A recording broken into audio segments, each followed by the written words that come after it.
Welcome to episode 11 of Matire Gemi, a bi-weekly podcast where we help you learn about the Agikoyo culture, history, and heritage in English and in a fun, light-hearted way. I'm Njeri Diho, your anchor, and I'm here with Waiyaki your cultural enthusiast who continues to immerse himself in learning the ways of our ancestors. Guys, this is such an important episode. And by the way, Waiyaki and I were chatting and we realized that we're recording it on 11/11/2020 and it's episode 11, right? Mm-hmm. Yeah. We just thought that was pretty interesting, so I'm going to throw that in. I know. But let me tell you what this episode is going to be about, because this episode is really important to Waiyaki and I. It's important because it's the final episode of season 1. And it's important because we answer one of your big questions, which is why we started this podcast. I think you're going to learn a little bit more about the reason behind it. Now, this episode is also important because of what we decided to do with it. We decided to cover the themes of the entire season, episode by episode. So this is really good so that A, you can get certain reminders, or if you need it, you can get the prompts that you need to go back to a particular episode and either listen to it for the first time or listen to it again for any insights you may have missed. I think what Waiyaki did here in terms of giving us a summary was fantastic and should not be missed. What we also cover today is we talk about what's next in season 2.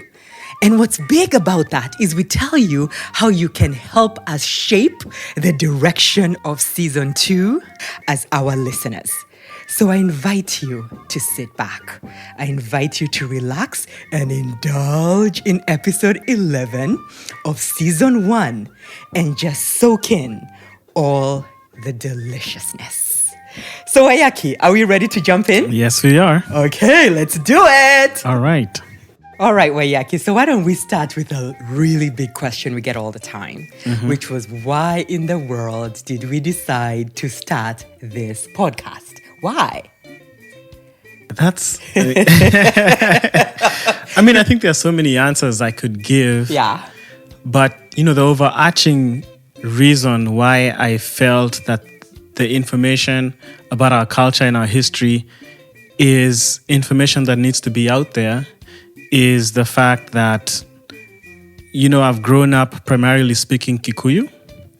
And so when I am learning and listening to teachers in Kikuyu, I understand the difficult words that they speak, and I understand the philosophy. And sometimes I don't.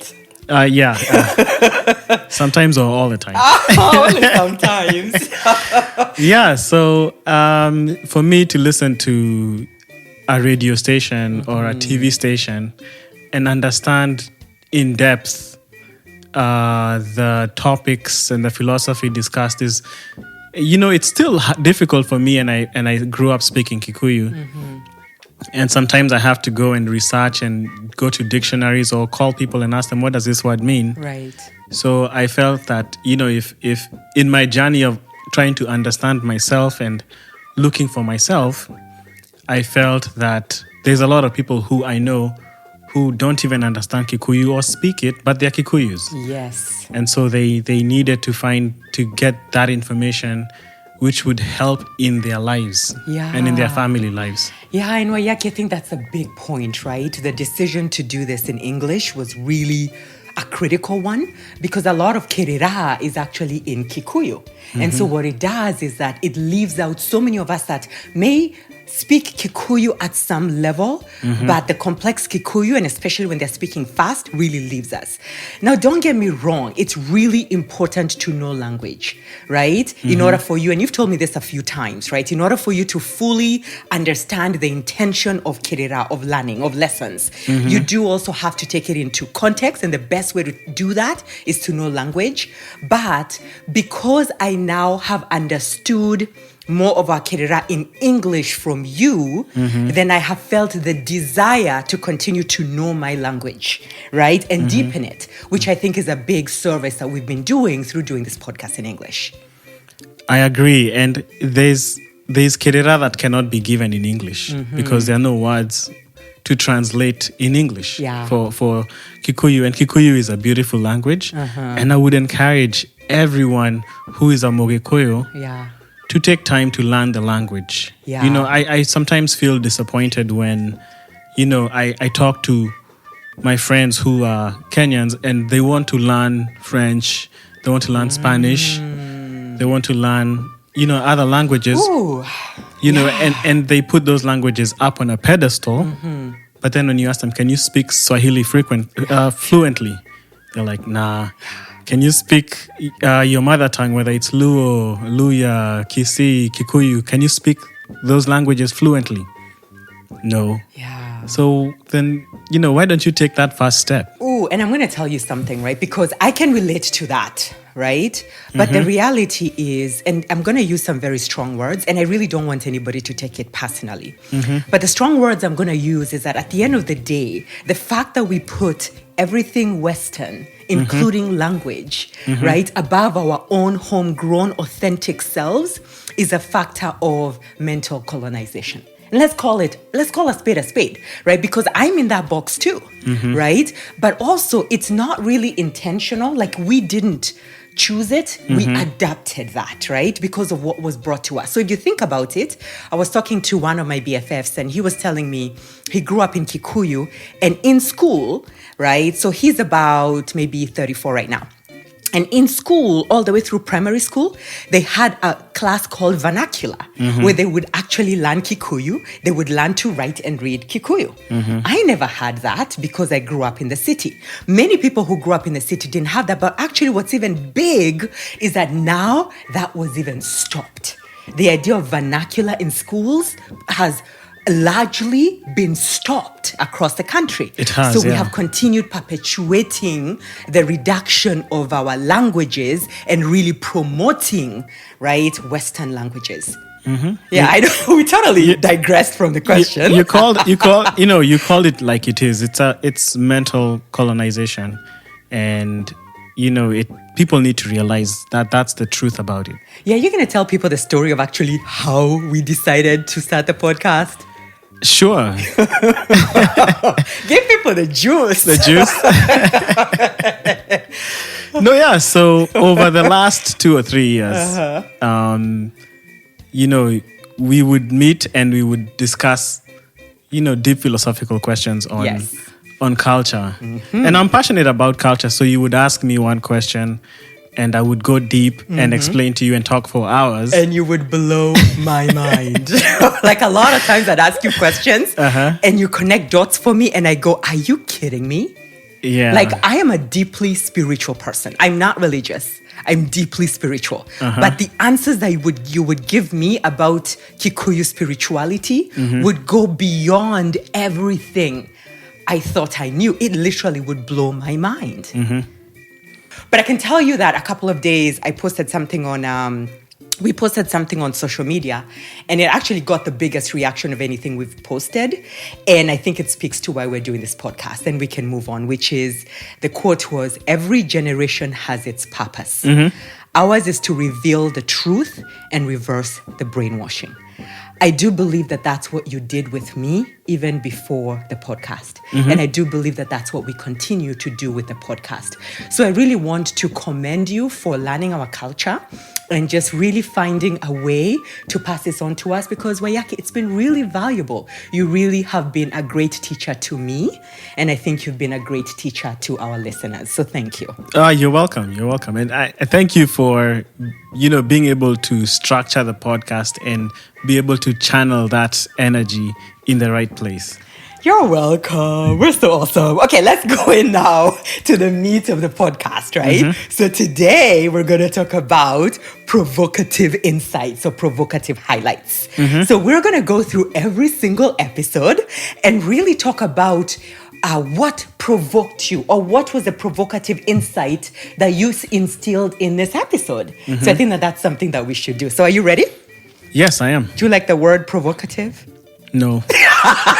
I don't like it. Why not? I don't know. It just sounds too, pop culture. And Kirera is not pop culture. You know what I mean? Yeah. So what word would you use instead? I know, deep insight or,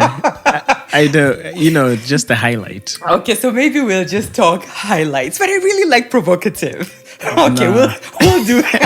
we'll do deep insight. So let's start with episode 1, Waiyaki. This episode was all about, or the title of the episode was the origin story.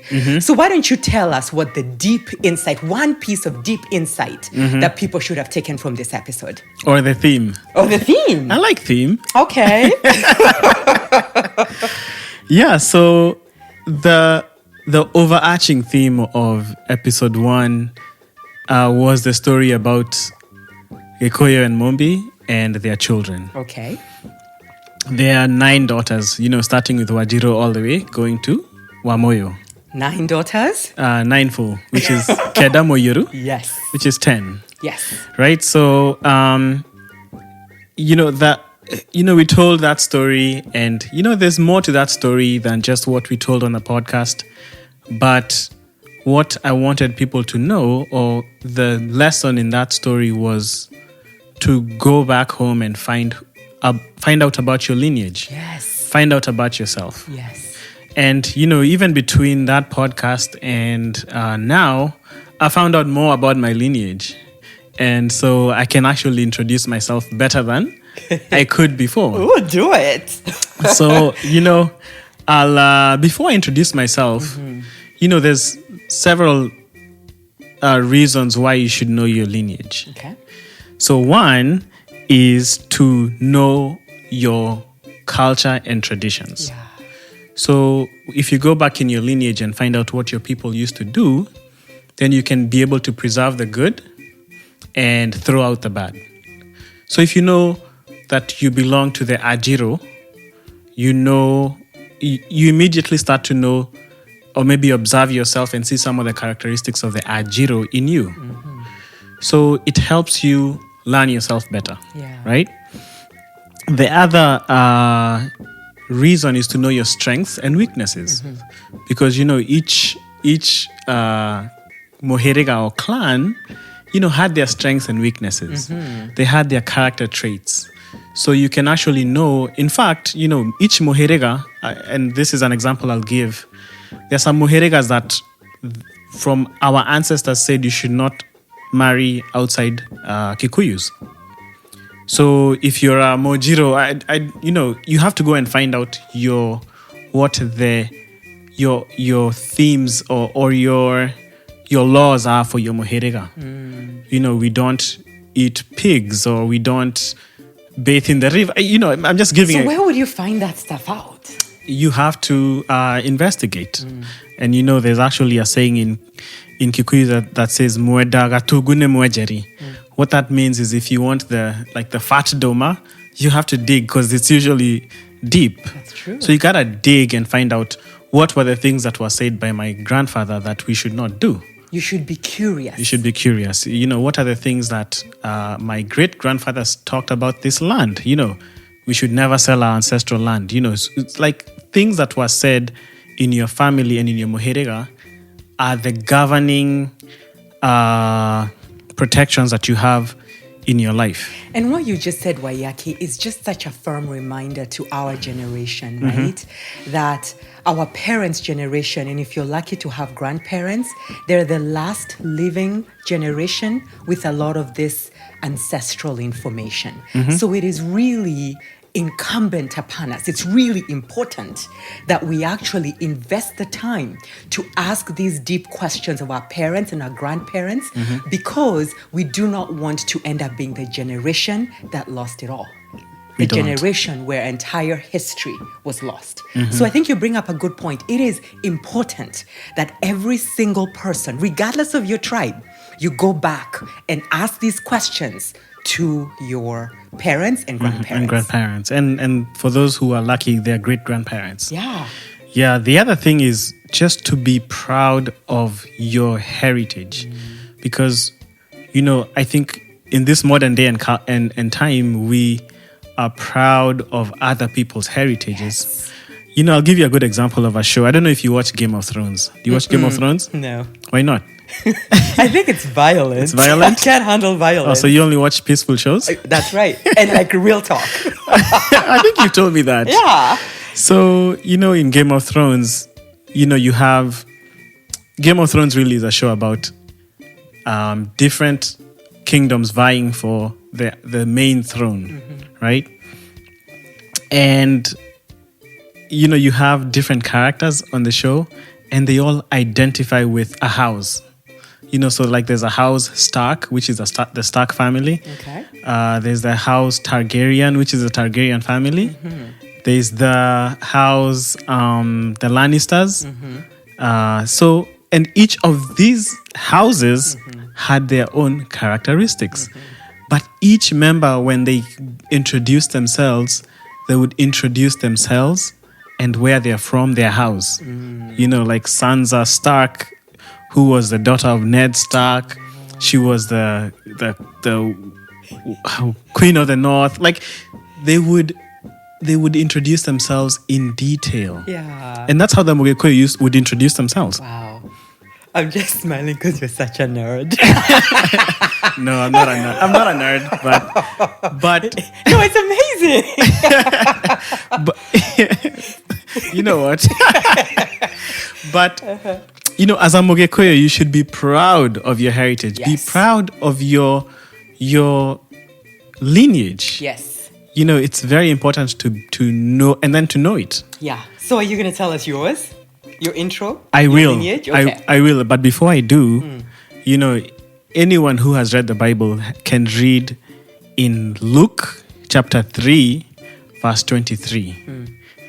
It talks about Jesus' genealogy or his lineage all the way back to Adam. Wow. It lists his father Joseph and goes back and lists their fathers and their fathers all the way to Adam. Oh my gosh, which is exactly what we do. Exactly. When we list back all the way to the 10 daughters. Exactly. The 9 plus 1 daughters. Exactly. So why was it important for Saint Luke to write down the lineage of Jesus Christ? Why? Why was it important? It was important so that Jesus, when you're reading the story, you can actually, it gives him credibility from where he comes from. Because why? He knows who he is.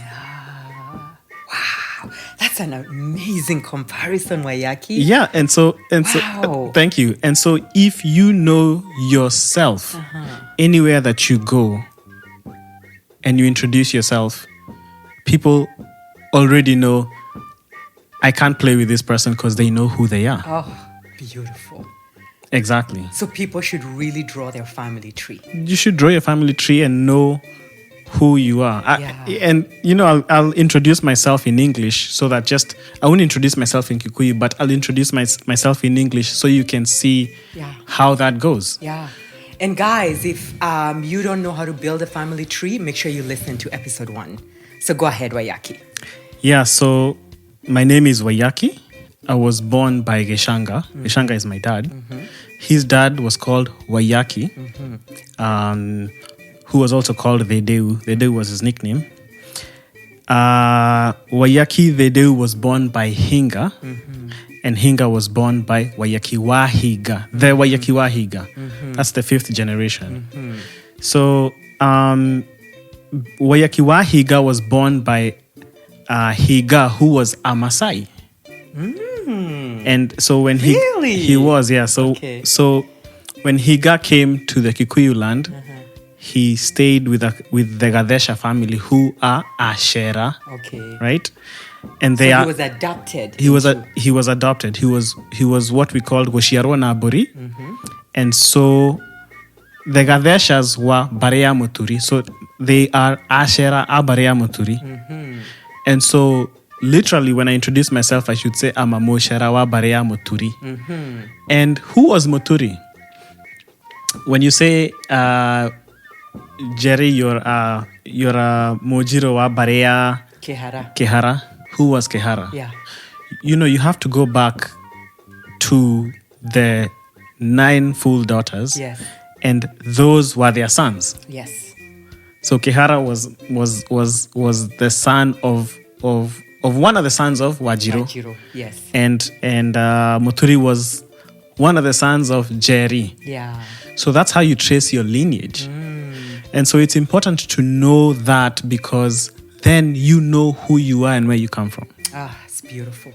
So that's my intro in a nutshell. I just wanted to explain to people the importance of their lineage, and knowing yourself gives you credibility, and it makes people know who you are. It makes people know that you know yourself. At least now I know you know yourself. I was questioning it for a little bit. Wow. But now you've reassured me. Okay, what 2 things I want to add just to finish that the theme of episode 1 is, the other things is to know the difficulties you have in your family, like illnesses, and how to be able to treat them, which usually comes to things we've discussed on debt.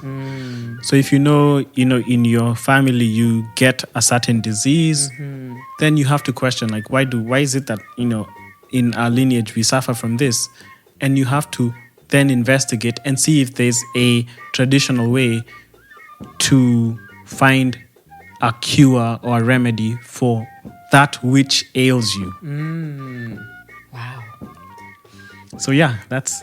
I think I went over my time on that one. Eh? You did, but it was worth it. It was very good. Now we know you know yourself. I think people knew I knew myself from episode 1, but they were shaky about you. Was they? No, I don't think so. I had to convince people to come back, give him a second chance. I joke. So thank you for that summary. It was really fantastic, right? Okay. So guys, if you haven't listened to episode 1, it is fantastic. Listen to it and share it with your family. Share it with your parents or grandparents if they connect in English, just so that they can help you draw that story, that family tree. Because often what we found also is the barre doesn't just go back 1 or 2 generations. It really goes back sometimes even 9 generations. I think with Kehara, mind that I said it in the first episode, it really goes back far, right? So guys, fantastic Waiyaki. So let's jump in to the second episode. So the second episode I loved, right? Because we learned so much. It was about the power of Gemi, also known as ululations, which is also part of our name, Matiri Gemi. So why don't you go ahead and tell us, Waiyaki, what was the provocative theme? What was the theme of this episode? Yeah, I think I wanted to be able to explain. When people go to occasions and they say "Atumi amotugagami," and I know a lot of women in Kenya have been in that situation where they are supposed to say gemis, and they say the gemis, but they actually don't understand what they mean and what they stand for. Yes. And really, we explained. We wouldn't go into the details. If you want the details, listen to episode 2. But the gemis really are blessing. Good plug. Yeah, I know. So the gemis really are about the blessings that you give your children from birth and going forward. You have 5 gemis for the boy and 4 gemis for the girl. And what do they mean? And what do they stand for? And when should you say them? And in fact, I think in season 2, we'll actually go into how do you say gemis. Because there's a lot of women who are saying it wrong. Yeah.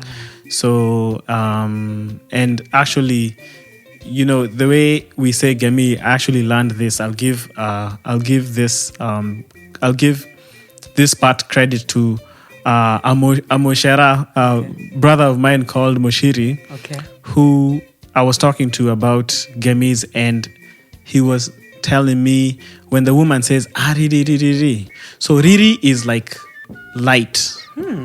It's that when you say enariri, it's like they're bright or they have like a glow. Yeah.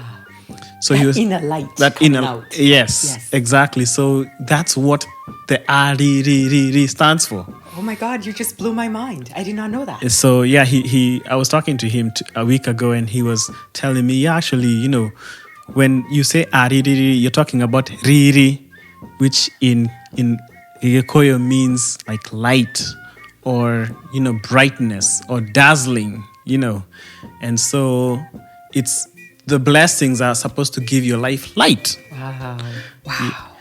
So and maybe we'll talk about this in season 2, but there's a lot to learn about the Gamis and what they stand for, and they are a blessing. Yeah, this was one of the most powerful and insightful episodes for me, especially because we have really made Gamis lighthearted, right? In a lot of comedies, you hear people saying Gamis as a joke.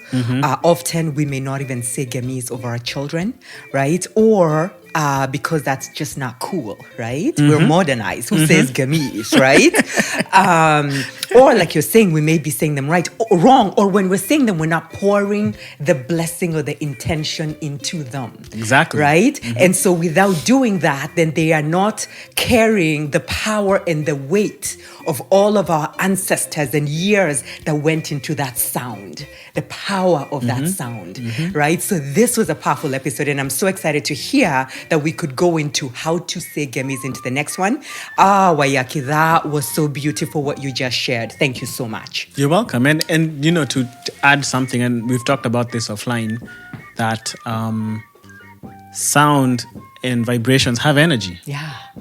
So those are vibrations. If you think that maybe you're from the lineage of Kehara all the way down to where you are, Gamis were said and there were vibrations, and we know the life of a Mogekoyo is like a circle, like you're just circling through different dimensions, right? Then, those blessings have to transfer. If you're not saying them, they're not transferring. Yeah. Oh my God, that, like, for real, I just felt a chill when you said that. That's what it is. Those Gamis have come a long way, so don't stop saying them now. Yeah, and we are doing a disservice to our ancestry and our future generations by not saying Gamis. So I think the big takeaway here is when you have children, say your Gamis, guys, and listen to episode 2 if you haven't. It's so important to listen. It's powerful. All right, so now we're going to go into episode 3. So Waiyaki, give us the theme. Oh, I should let you guys know when I used the word provocative theme last time, you should have seen Waiyaki's face. So I won't do it again. I'm going to be disciplined and use the word theme because we want to keep him happy. All right. So let's go ahead and look at episode 3. It was Waiyaki. It was all about Gikoyo religion and spirituality before British rule. So what was the big theme from this episode? I think the big theme of that episode was more on the introduction of what is Ire and what is Ireri. And so we discussed that, Ire is, the wealth and wealth that you acquire as you progress in life. Yeah. And we talked about Ireri being the, your legacy, or what we call in Kikuyu, Gumo. What do people remember you for? And we talked about that was the ultimate purpose of the existence of Amogekoyo. And, I think there's the Ire and Ireri, there's a lot to discover in that Kerera. And I would urge people to listen to that episode and learn about what is Ire and what is Ireri, and if you have it and if you don't, how to acquire it. Yeah. And I'll tell you a story. Yesterday I had gone to the grocery store and I was sitting in the garage in one parking lot, and one of my friends called me. And in this conversation, and she happens to not be a Kikuyu, by the way, but she listens. And in this conversation, she actually brought up the fact about heaven and hell. And she actually asked this question. She said she had been asking this question to her parents and her teachers and her preachers for years when she was a kid. She would always ask them, right? If you needed to be saved to go to heaven, And if you were not a Christian who was saved, you did not go to heaven. So what happened then to all of my ancestors who are not Christians? Are you telling me they're in hell? And it was fascinating because yesterday she brought this up and she said that she never got a good answer as a kid. Right? So for me, it connected me back to this episode, Waiyaki, where we talked about the fact that the Agikoyo did not believe in heaven or hell, right? That we believed that our souls went to rest at, I don't remember the name. Weru wa Mukaga. Thank you, at Weru wa Mukaga.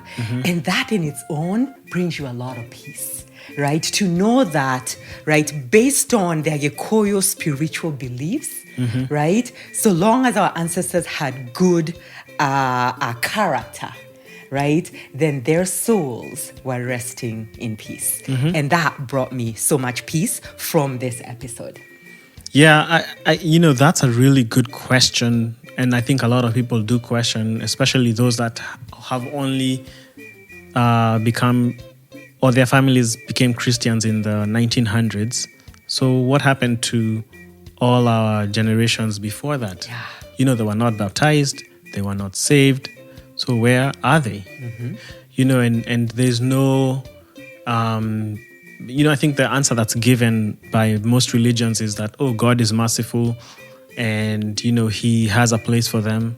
But that's not a good answer. It doesn't really answer the question. It doesn't it doesn't answer the question. So I think that, Ire and Ireri is what you strived for if you wanted to have a peaceful transition to the next dimension. Beautiful. And guys, if you want to learn more, of course, go to episode 3. And I think we should always remind people that we are not critical of any religion, right? But we simply draw some contrasts and answer some critical questions. So I think that's important to ask, to mention. Yeah, I'll also say that, whether you're a Christian, Muslim, any religion, when we talk about God, we're talking about the same God. Yeah. It's just that different cultures worship differently. That's right. That's it. That's beautiful. It's God is omnipotent, right? He is, Yeah, beautiful. It's not that, sorry to interrupt you, but it's not that the Kikuyu God is more powerful than the Christian God, more powerful than Allah. Yeah. It's the same God. It's the same God. Oh, that's beautiful. I love that. God is that energy. That's beautiful. Okay, so now we went into episode 4, which I have to tell you I loved. And I got a lot of feedback about this episode. Okay. Because people were really surprised by it. And it was the philosophy of Muratina. And the top of my head was blown off, right? So, Waiyaki, what was the primary theme of this episode? So I wanted our listeners to understand that, you have to be able to change your mind when you're provided new information. And what I mean by that is, if all your life you've been told that alcohol is bad, alcohol is not good for you, it may not be the entire truth. And for us Kikuyus, the truth of the matter is we used Muratina only for magogona or rituals. And its purpose was a spiritual one. And anything else, if you drink Muratina for enjoyment and if you drink beer and alcohol, that's really on you. You're doing that to enjoy yourself, right? Right. But Muratina had a purpose. And, one of the ways that Muratina has had a bad reputation is, Muratina has had a bad reputation over my lifespan, right? In the last 30, 40 years, I've not had good things about Muratina until I grew up and now started learning about Kikuyu culture. Right. And learned its purpose and its meaning and its philosophy and how it was made. And so I wanted people to make the distinction between, beer just for enjoyment or liquor for enjoyment, and know that Muratina was a spiritual drink that had deep philosophy.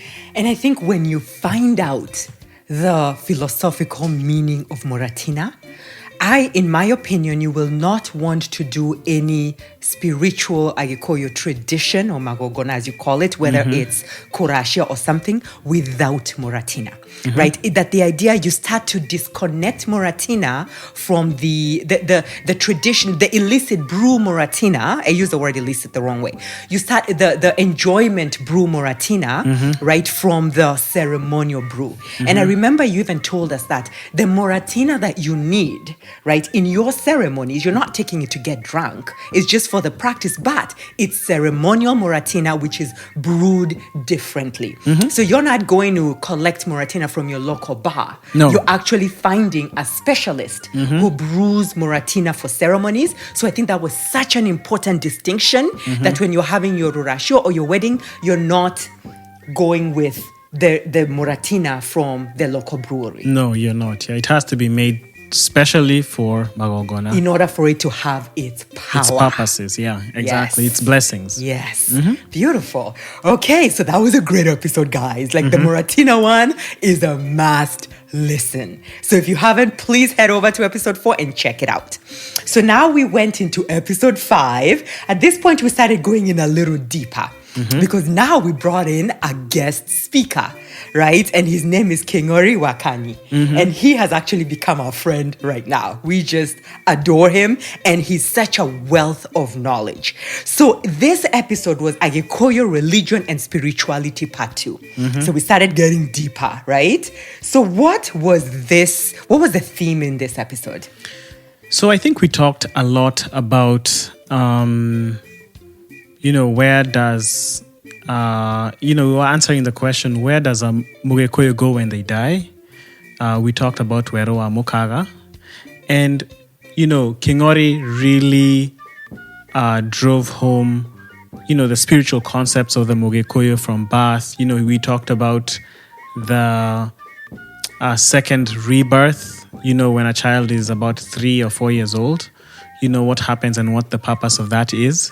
So I think this was really just expanding on what we talked about in episode 3 and, even explaining further on what Ire and Ireri is. Yeah. So it was just an expansion of episode 3. Yeah. And Kingori, I have to say, did an excellent job. Yeah. And, we actually met on Instagram. And after a few conversations, I felt that he was a lovely addition to our... We felt. No, I'll say I felt... I must clarify that I'm the one that nurtured the relationship with Kingori as the woman does. We nurture. And then Waiyaki came and he solidified it. Yeah, I talked to him on the phone, kidding. But... No, yeah, I just felt like he had so much knowledge. He did. He is fantastic, and he continues to add to our knowledge today. And I'll tell you, this episode was so powerful because, it really also, that's when we also talked about the difference between Goma and Gomi, and we challenged the fact as to whether Goma means devil or demon, right? And we challenged our listeners to maybe stop using the word Goma, to mean devil. And we gave them the reason why. So if you still think that the word Goma means demon, and you're not clear on what the word Goma is, I really invite you to go and listen to episode 5, where you will pick up some amazing insights and clarity. That was a great episode. It was. Yeah, shout out to Bwana Kingori. Yes. So then we go into episode 6. This one was fun. This one was where we heard from our listeners, right? And we called it the listener's choice. It was our first listener's choice ever, right? Because people had to figure out that we're figuring this podcast thing out. We are, absolutely. It's been really such a fun journey. So it has. Tell us, what was the theme of this particular episode? In this episode, we were all over the place because... No, you. I'm joking. Yeah, I was all over the place. No, we were. No. This is joint. But... we were a mess. No, we were not. It was excellent. No, it was a good episode. Yeah. I think we got a lot of listeners saying, hey, you need to do this more often. And so I'll say a few things about, answering questions. So we answered a lot of good questions, and a lot of the questions were about marriage, about rurashio and the process of rurashio, and if you hadn't paid rurashio. And there was also questions on ogo, ogo, which is a very serious subject that, we may explore in season 2. Your natural wisdom, your talent. Your talent, what you're born with. Yeah. And people had a lot of questions about that, right? So I'll say 2 things, because I think this is a kind of episode that we want to do again. Yes. But I'll put some caveats. Yeah. So there are some questions that can't be answered on air. Why?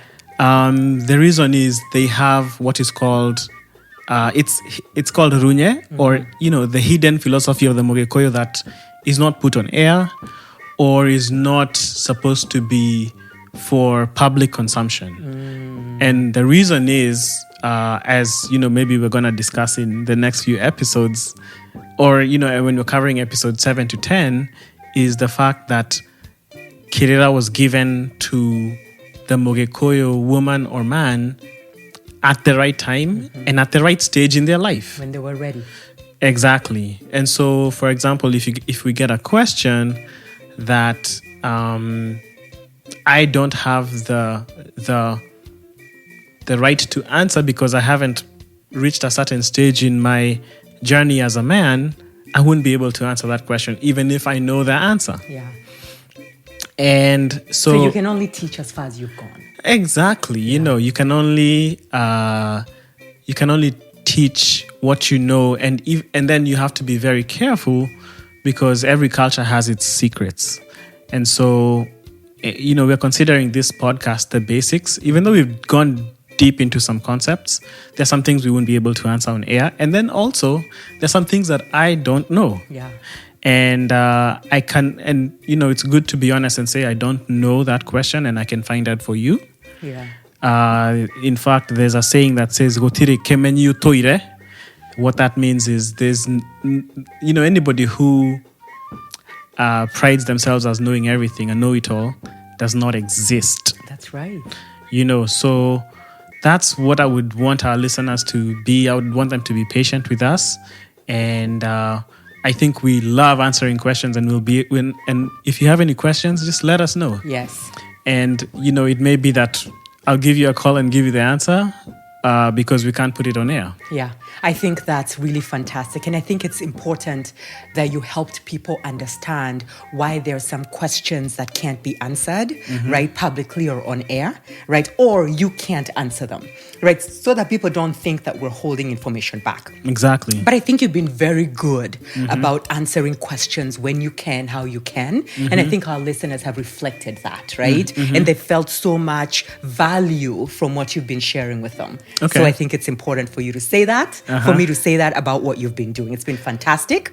And I correct myself when I said a mess. It was the wrong word. It was orderly chaos, right? Meaning it was intentional. We were just answering questions. We were, yeah. No, right? it was orderly. I think we did a good job. I think we did a great job and the users enjoyed it. But more importantly, we listened to you and we answered your questions. I do have one more point about that. Make the point. So, in talking to different friends of mine who listen to the podcast, I was talking to a friend of mine, and the reason I'm telling this story is sometimes the answers I give might be disappointing to you. So I was talking to this lady friend of mine, and I was we were talking about culture in general, and she asked me, and we're talking about clothes and hairstyles and how Kikuyu women used to dress. I know where you were going. I know where we're going with this. Oh goodness! So she, so I was telling her, hey, by the way, do you know that you can't wear weaves? You can't wear weaves of human hair. Yeah. And which are the best quality, I might add. Of course, yeah. And she told me, Waiyaki, I know where you're going with this. I don't want to hear it because I'm going for an event and I have to. I'm about to put on my wig. I have a weave on, and I don't want to hear it, Right. Because I know what you're gonna tell me is not gonna make me happy. So I just want to tell our listeners We're not gonna enjoy this. We're not gonna like this one. that I'll tell you the truth, whether you like it or not, because the truth.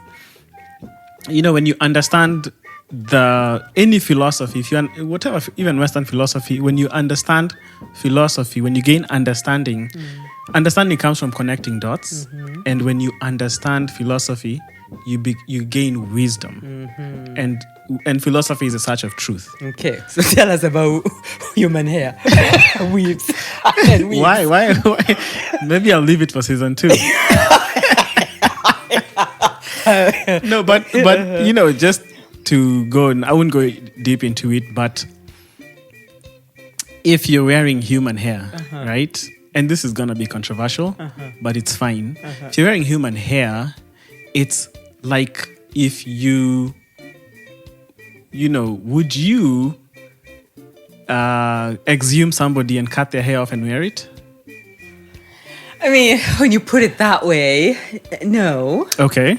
But usually it's voluntarily given hair, I think. Well, I don't know, because I read a story about how some of the women in China who give the hair, it's actually their enforced slavery. And that's part of where we get a lot of our China hair. This is a story I read. So it's what I read. I'm not saying it's valid, but it's what I read. Yeah, and there's all sorts of stories about human hair, but the honest truth is you wouldn't exhume a body and cut the hair off because they had great hair and wear it. If you're wearing human hair, the Mogekoyo, I'll go into when a Mogekoyo died, you couldn't, maybe only if it was a man or a woman, only like her co-wives would wear her clothes, or a man, you could, his sons couldn't wear his clothes because the clothes are part of their aura. Their energy. Or their energy. So if you're wearing human hair of a dead person, you're carrying death on your head. And that's the truth, whether you like it or not. You should see my face. I don't think the ladies on this podcast, they're not going to like it. But that's the truth, So you have to be careful of the energy you carry on yourself. And that's why even, wearing, sharing clothes, you're carrying the fortunes or misfortunes of the person who those clothes belong to. Wow. That's a very controversial statement. However, I think it's worth reflecting on. That anyone that wears human hair, just reflect on it and then reach your own conclusion. But what you have brought, I think, is a fantastic thing for us to think about at the very minimum and come to our own conclusion. So thank you for giving us that perspective. Okay. All right, so now let's move on to episode 7. This was a really fun episode. I really liked it. Yes. Right? So this one was about the life of a Mogekoyo. I even like the title, right? So tell us, what was the primary theme of this episode? Like, why should people go back and listen to it? So in this episode, we discussed the ethical principles that govern the life of a Mogekoyo. Oh, and that was so powerful. And just like if you studied ethics in high school or in college, like courage, wisdom, or temperance, perseverance, the virtues that are taught in Western philosophy. The Mogekoyo had their own philosophy of what they considered good virtues and things that were the opposites of virtues, which are vices. So, or things that had been forbidden by our culture. Right. So, I wanted to show that the Mogekoyo had a philosophy, had an ethical structure or guide for their life. Okay. So, to contrast that with, what a lot of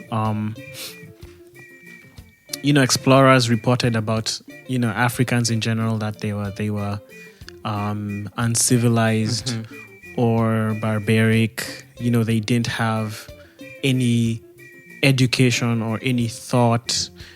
Contrary to that, most African cultures had, thought. They put thought into their ways of life. Yeah. And that wisdom was there. And this was one of the episodes that left me in awe of our ancestors. Like, as I listened to it about the 5 ethical principles of virtues, I really stood back and went, oh my gosh, these principles are so relevant in our life today. Like, our ancestors had a philosophy. I mean, I think this was such a powerful episode, and I really enjoyed it, and it really made me proud to be a Moyekoyo. Me All too. right. Okay. So let's now go to the last trilogy, right? The last 3. And we're going to combine these because they were one long conversation that we separated into 3. So before I do that, I just wanted to say in episode 8, 9, and 10, we had 2 special guests, right? By this point, you had already been introduced to Kengori Wakanyi. And then we introduced another guest, Shiko Gashugi. And this was such a powerful episode, right? Trilogy. So tell us, what was the primary theme, right, that carried through all 3 episodes? What should we take away from this? Yeah, so I would say 2 things. I would say, one, that the life of a Mogekoyo before colonization, the Mogekoyo was full of life. They enjoyed life. They worked hard. Their life was vibrant. Their life was fun. It's not it's not what we grew up learning about the Mogekoyo. Yeah. Their life was full of, wonder and experience. Like, every stage of their life was planned, and they enjoyed life. I mean, it was so enjoyable that when I would listen to these stories, I literally wanted to be transported back to the pre-colonial period and experience that life, right? Because today's life is full of busyness and activity and seeking, right? But their life was so, like you said, vibrant and rich. At some points, I was like, can you just put me back there for a little bit so I can experience that life? Totally agreed. Yeah, I agree. Even me, when I listened to those, especially episode 9, I was dreamy. Like, man, what would life have been like? Yeah. Back then, our ancestors experienced that. And going into that, the segue is, each stage of life. That we went through each stage of life from when a child is born to when you become a very old man or woman, right? And we understood, like, that the circle of life. They say, "Nyobaya mogekoyo nege diorore," which is like, there's the life of a mogekoyo is like a circle. The house of a mogekoyo is a circle, and we use a lot of circles in our life because we believe our existence is in a circle. That's why the kyodo is in a circle, the getaroro is in a circle, the houses are in circles. It's that sacred geometry of the Mogekoyo that, your life is one big loop, and you have each stage, there's things you do, and there's, when you graduate, it's like you're graduating high school, and then you're going to college, you graduate college, you go maybe do your master's. It's like an education system. It's almost, an education system Yeah. of life that as you go up, you get honor and wisdom until you get to the stage to the stage before you decide that you want to leave this earth, which a lot of our ancestors would reach a place where they decided, which is a gift because, in Western culture, when you reach that stage, it's almost like sadness. Yeah. In our culture, it was very different in terms of they actually knew where they were going. And so they were happy at that point. Age was a gift, like you said. It was revered, and it was a blessing from God that you managed to make it all the way to that last stage where you can now then choose to move on to the next step. Exactly. Yeah. And even back then, having seen, your children, your children's children, and your children's children, that is itself is your ireri. And your ire and your ireri. Love it. When you reach there, if it's used to be, it was or is considered, honor. That's like just you're seeing all a big family. I think about it. I was thinking about it today. If Waiyaki was to come back to earth right now, even I know his spirit is on this earth, but if he was to be able to see his family descendants, like his family tree, he'd be so proud. He'd be so happy that from his genealogy, his lineage, all these people came, and they all are proud to be called Waiyaki, or Higa or whoever. So it's those 3 episodes I want to say really sunk in and made it concrete that the stage, each stage that you pass in life, don't be like, hey, I'm growing old or I'm getting tired. You have to be proud and happy that you've passed from one stage to another. Yeah.